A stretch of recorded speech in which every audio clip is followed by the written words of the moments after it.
dalam bagian tubuh yang paling mulia, kalbun, hati seorang manusia. Diturunkan pada bulan yang paling mulia, Ramadan, bulan yang paling dinantikan datangnya. Lalu di malam yang paling mulia, Lailatul Qadar, malam yang paling mulia, nilai ibadahnya seperti 1000 bulan. Wallahi, segala sesuatu yang terhubung dengan Al-Quran pasti akan menjadi mulia dan dimuliakan. Ada yang tak bisa berjalan, hafal Al-Quran. Ada yang tak bisa melihat, hafal Al-Quran. Ada yang tak bisa berbicara, hafal Al-Quran. Bahkan ada yang cacat otak, hafal Al-Quran. Aku malu ayah, aku malu ibu, aku malu pada Allah, aku malu dikatakan nanti apa alasanku di hadapan Allah ketika aku tak bisa membaca, menghafal Al-Quran dan mempelajarinya. Apa yang bisa aku jawab? Seiring waktu berjalan dengan cepatnya, ketika lidahku tak perlu lagi membacanya dan mulai merasakan nikmat indah bersama Al-Quran, mulai menghafal seayat demi seayat, halaman demi halaman, lembar demi lembar. Ada kejanggalan dalam hatiku dan menjadi pertanyaan terbesarku, apakah aku mampu? Lalu aku bertanya pada diriku, wahai diri, apakah aku mampu? Terkadang diri ini bekerja, aku capek, aku lelah, aku susah menghafalnya. Rasanya aku tak mampu.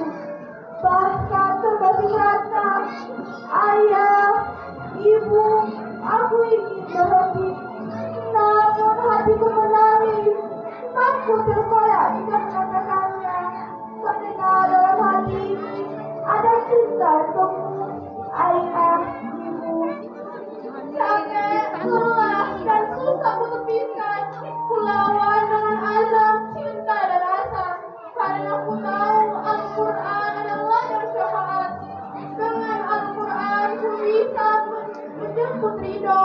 Dengan Al-Quran ku bisa membuka pintu Firdaus.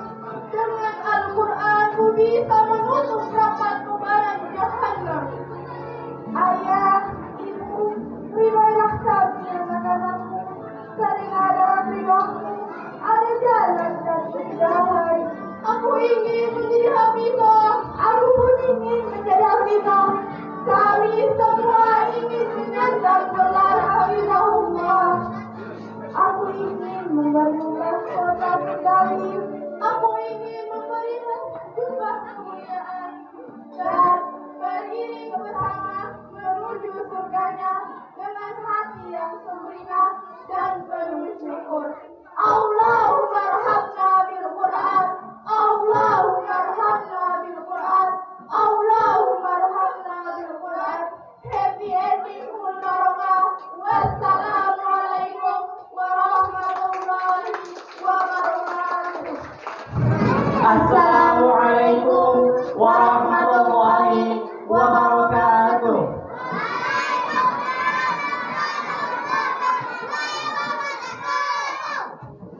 Alhamdulillah, alhamdulillahilladzi an'amana bi ni'matil iman wal ihsan. Assalatu wassalamu ala Rasulillah wa nusalli wa nusallimu ala khairil anam sayyidina Muhammadin wa ala alihi wa sahbihi ajma'in. On this happy occasion, we will then learn out Qissatul Nabi sallallahu alaihi wasallam alladzi yata'assamu daiman wa yusbihu mithalan wa qudwatan lana jami'an. Judul harinya akan kami bawakan yaitu Perjalanan pernikahan Nabi Muhammad sallallahu alaihi wasallam dengan Sayyidah Khadijah. Suatu hari, Khadijah hendak mengirim kafilah dagang ke negeri Syam. Ia mencari seseorang yang dapat dipesan ke Syam untuk mengawasi dan memimpin memimpin rombongan dagang tersebut. Pada saat itu, masyarakat Mekah sedang ramai membicarakan Muhammad ibnu Abdullah, seorang pemuda yang bisa menjaga kejujuran dan keluhuran budi di tengah rekan-rekan sebayanya yang sibuk berfoya-foya. Khadijah berpikir, mengapa tidak Muhammad saja yang ia utus untuk menangani urusan perdagangan di Syam? Akhirnya, Khadijah memanggil Nabi Muhammad dan mengajaknya berbincang-bincang mengenai perdagangan tersebut. Dalam perbincangan itu, Khadijah menangkap kesan bahwa Nabi Muhammad merupakan seorang pemuda yang santun, cerdas, pandai menjaga diri, dan berpenampilan sempurna. Selama berbincang dengannya, Nabi Muhammad selalu menundukkan wajahnya. Hanya sekali saja Nabi Muhammad mengangkat wajahnya ketika Khadijah menawarkan tugas menjalankan urusan perdagangan Syam. Pada saat itu, Nabi Muhammad tersenyum, mengangkat wajahnya sedikit, mengucapkan terima kasih, lalu kembali menunduk. Setelah menerima tugas dari Sayyidah Khadijah, Nabi Muhammad pun langsung menuju pamannya Abu Thalib untuk menceritakan tawaran kerja yang baru saja diterimanya. Hari keberangkatan pun tiba. Penduduk Mekah termasuk para paman Nabi Muhammad beramai-ramai mengantar kafilah ke perbatasan kota. Kafilah pun pergi menuju Syam. Dalam ekspedisi dagang Syam ini, Nabi Muhammad dibantu oleh seorang lelaki yang bernama Maisarah. Maisarah sendiri merupakan budak dari Khadijah. Khadijah berpesan kepada Maisarah agar Maisarah ini tidak membantah perintah Nabi Muhammad ataupun menentang pendapatnya. Sebagaimana tradisi yang biasa dilakukan para pendeta Quraisy selepas pulang dari perjalanan dagang, Nabi Muhammad pun langsung menuju Ka'bah untuk melakukan tawaf. Setelah itu, barulah dia menghadap Khadijah. Nabi Muhammad melaporkan semua hal yang dialaminya selama perjalanan, termasuk keuntungan besar yang diperolehnya dan barang-barang dagangan yang dibelinya di Syam. Khadijah menerima laporan itu dengan gembira, apalagi setelah diketahui bahwa barang-barang yang dibawa dari Syam berhasil dijual kembali ke Mekah dengan keuntungan yang berlipat ganda. Pada kesempatan lain, Maisarah juga bercerita kepada Khadijah tentang cerita Nabi Muhammad di sepanjang perjalanan. Semua yang diceritakan Maisarah itu menunjukkan kejujuran, keluhuran budi, dan kelembutan hatinya. Nafisah mulai berpikir dan menimbang-nimbang semua cerita yang didengarnya itu. Ia tahu bahwa semua penduduk Mekah merasa kagum kepada Nabi Muhammad.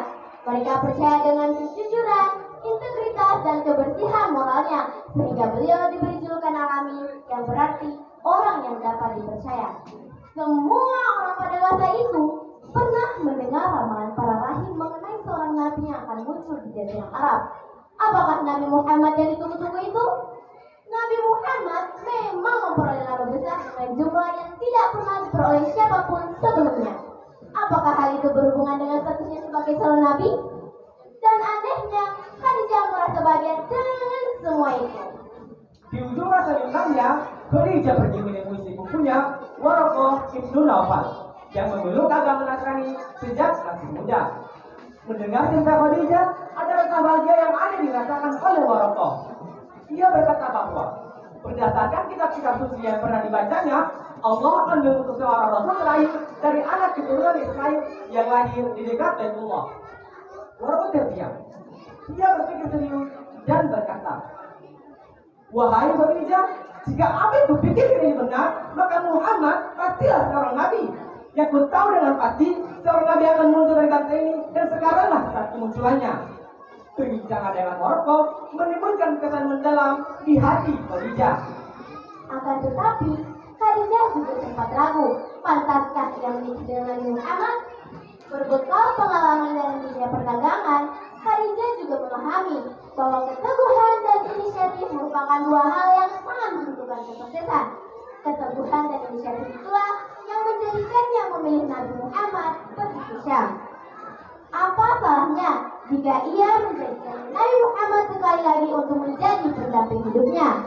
Akhirnya, meski sempat ragu, Khadijah kemudian memutuskan untuk menikah dengan Nabi Muhammad dan mengambil inisiatif untuk meminangnya. Tapi, masih ada satu pertanyaan yang harus ia jawab. Siapa yang dapat dijamin bahwa Nabi Muhammad akan menerima pinangannya? Khadijah adalah wanita yang kaya, cantik, dan berstatus sosial tinggi. Ia masih memiliki pesona bagi banyak laki-laki. Di sisi lain, Nabi Muhammad bukanlah lelaki yang rakus dan gampang tergoda oleh hal-hal yang bersifat lahiriah. Dengan mempertimbangkan hal-hal tadi, Khadijah akhirnya memilih untuk menggunakan sebuah siasat. Ia memutuskan seorang wanita yang ia yakini kemampuan dan loyalitasnya untuk secara diam-diam melakukan pendekatan awal dengan Nabi Muhammad, Sallallahu Alaihi Wasallam. Dan wanita yang dipercayainya untuk mengemban tugas itu ialah Nafisah binti Umayyah. Keesokan harinya, Nafisah pergi mendatangi Nabi Muhammad dan menasihatinya. Ia mencoba meyakinkan Nabi Muhammad tentang pentingnya menikah. Nabi Muhammad menjawab bahwa dirinya hanya seorang miskin yang tidak memiliki apa-apa untuk diberikan kepada wanita yang akan menjadi istrinya. Setelah Nabi Muhammad dapat diyakinkan tentang pentingnya menikah, barulah Nafisah menyatakan bahwa wanita yang paling patut menjadi istrinya ialah Sayyidah Khadijah. Kenapa harus Sayyidah Khadijah? Kenapa tidak wanita lain saja? Ya, alasan yang sangat sederhana. Sayyidah Khadijah adalah wanita yang baik, kaya, cantik, bagus nasabnya, pandai menjaga kehormatan dan luhur akhlaknya, sehingga masyarakat Mekah menjulukinya sebagai wanita tahirah atau wanita yang suci. Mengetahui pilihannya itu, Nabi Muhammad terkejut. Menurutnya, Nafisah sangat berlebihan. Dari mana ia akan memperoleh harta untuk membayar mahar Khadijah? Nafisah menjawab bahwa kalau Nabi Muhammad setuju untuk menikah dengan Khadijah, urusan mahar tidak perlu ia pikirkan. Upaya yang dilakukan Nafisah ini sebenarnya bermakna penting. Tidak saja bagi Khadijah, tetapi penting juga bagi sejarah manusia secara umum. Jika Khadijah terbukti berperan penting bagi kesuksesan semua menunjukkan misi salahnya, maka siapapun yang membantu pernikahan mereka harus dipandang sebagai bagian penting dari proses penyebaran Islam ke seluruh dunia. Nafisah memang membantunya melakukan pendekatan awal dengan Nabi Muhammad, dan kemungkinan besar Nabi Muhammad akan menerima pinangannya. Tetapi setelah itu, Khadijah akan menjadi sendiri semua proses yang harus dilakukannya. Berkatalah Khadijah pada Muhammad, "Wahai anak pamanku, aku berkeinginan menikah denganmu atas dasar kekerabatan, kedudukanmu yang mulia, akhlakmu yang baik, integritas moralmu." Nabi Muhammad pun menerimanya. Hari yang ditunggu-tunggu itu pun tiba. Nabi Muhammad didampingi oleh Bani Hashim yang dipimpin oleh Abu Thalib dan Hamzah. Sedangkan Sayyidah Khadijah didampingi oleh Bani Asad yang dipimpin oleh Amr bin Asad. Berdirilah Abu Thalib, ia menyampaikan pidato dan mengumumkan pernikahan Nabi Muhammad SAW dengan Sayyidah Khadijah. Dengan itu resmilah pernikahan keduanya. By the way, mahar yang diberikan Rasulullah SAW kepada Sayyidah Khadijah adalah 20 ekor unta. Dan usia Nabi Muhammad kala itu menginjak 25 tahun, sedangkan Sayyidah Khadijah berusia 40 tahun. Dari kalimat yang tersusun, kemudian juga menjadi cerita, dan kita dengarkan bersama-sama. Semoga apa yang telah kami sampaikan menjadi bermanfaat bagi kita semua. Wayakitu ahdahu bakot, ingin hati cerita panjang, apa daya masih ada cara. Wabillahi taufiq wal hidayah. Wassalamualaikum warahmatullahi wabarakatuh. Assalamualaikum warahmatullahi wabarakatuh.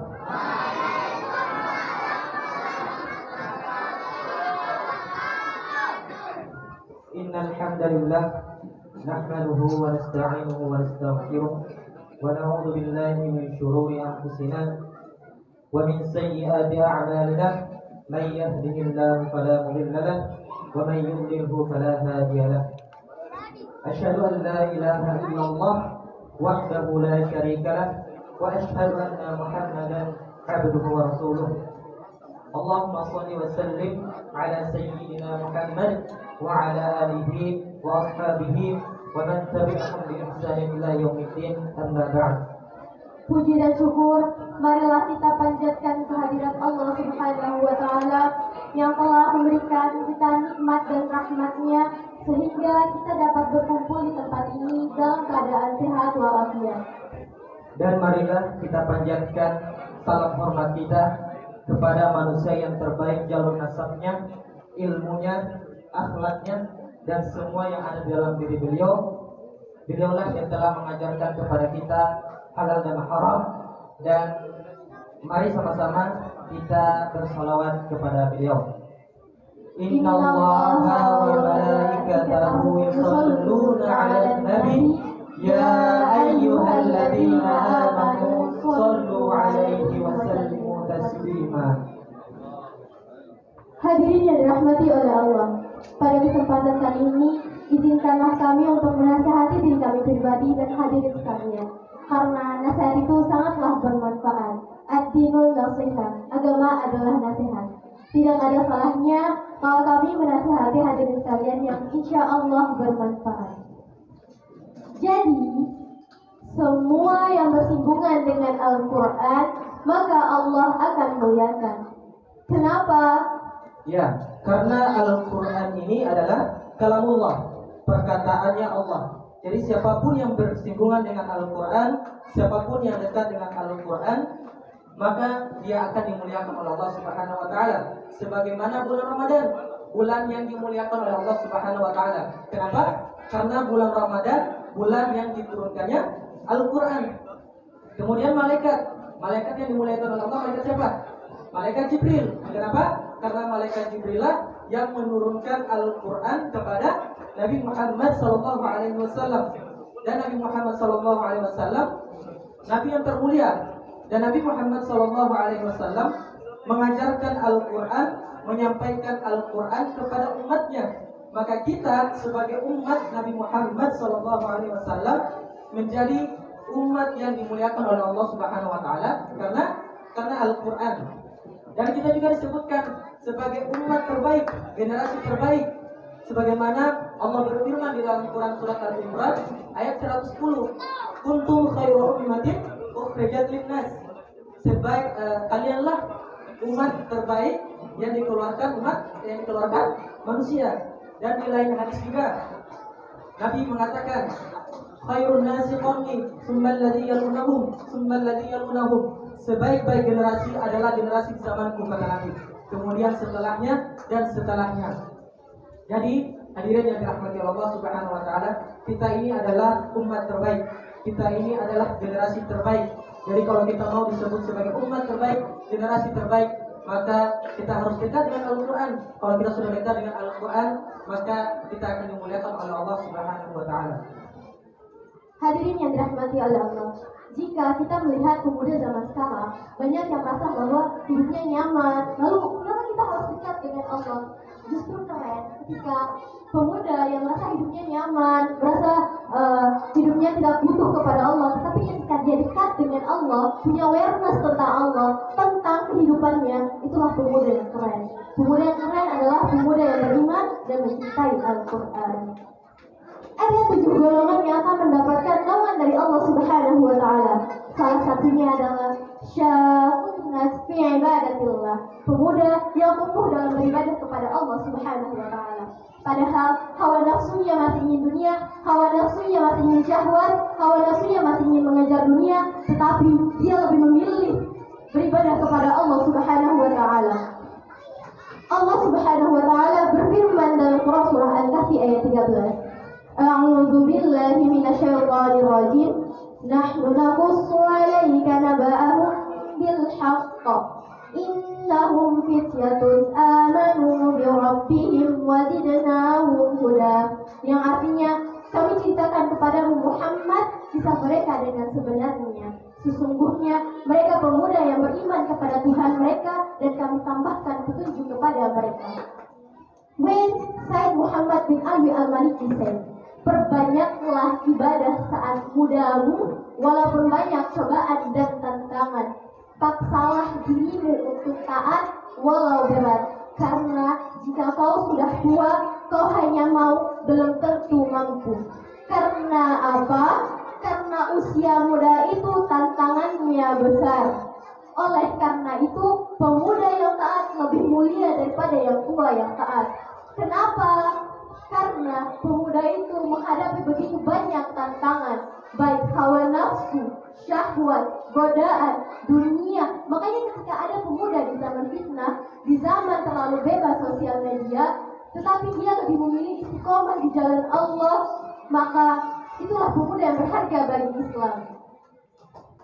Lalu bagaimana jika saya beristiqomah Allah. Lalu bagaimana ketika saya berusaha mencintai Al-Quran, menghafal Al-Quran, saya mengupgrade diri menjadi lebih baik. Lalu bagaimana jika saya dijauhi oleh lingkungan saya, dijauhi oleh teman-teman saya? La tahzan, kata Allah. Janganlah bersedih. Allah yang akan menemani kita nantinya. Makanya kalau kita udah bersandar kepada Allah, maka segala urusan yang kita miliki akan Allah bantu. Jadi hadirin yang dirahmati Allah Subhanahu wa taala, kalau kita jauh dari Al-Qur'an, maka kita akan direndahkan oleh Allah Subhanahu wa taala. Sebagaimana Nabi menjelaskan dalam sebuah hadis sahih, sungguh telah kami muliakan orang-orang dengan Al-Quran dan merendahkan yang lainnya juga dengan Al-Quran. Mungkin teman-teman bertanya-tanya, lalu bagaimana caranya supaya saya bisa semangat dengan Al-Quran? Bagaimana caranya supaya saya itu bisa istiqomah dengan Al-Quran? Membaca Al-Quran itu berat, membaca Al-Quran itu susah. Kita tidak perlu khawatir. Allah sudah berfirman di dalam Quran surah Al-Qamar ayat 17, sebagaimana Allah mengatakan, sungguh telah kami mudahkan Al-Quran ini untuk dipelajari. Dan di lain ayat juga, tapi Allah mengatakan di surat Thaha ayat 2, dan kami tidak menurunkan Al-Quran ini kepadamu agar engkau menjadi susah. Maksudnya Allah tidak membebani kita dengan Al-Quran. Justru kita sudah dimudahkan dengan Al-Quran untuk menghafalkannya, membacanya. Jadi tidak perlu khawatir. Intinya, kalau ada niat dari dalam diri kita, kalau ada kemauan, maka insya Allah kita akan dimudahkan oleh Allah Subhanahu wa taala. Rasa malas, capek, dan hal sebagainya itu adalah hal yang biasa saja dialami oleh manusia. Nah, di sini kami akan memberikan 3 poin penting kepada teman-teman, adik-adik yang insya Allah bisa membantu kita untuk semangat dalam membaca Al-Quran. Yang pertama, kita berdoa, meminta sama Allah Subhanahu wa taala. Karena Allah lah yang dapat membolak-balikkan hati manusia. Yang kedua, Mbak, kita harus mencari tahu apa sih yang akan kita dapatkan, apa sih janji Allah sama kita kalau kita rajin membaca Al-Quran, rajin menghafal Al-Quran, apa sih yang akan kita dapatkan?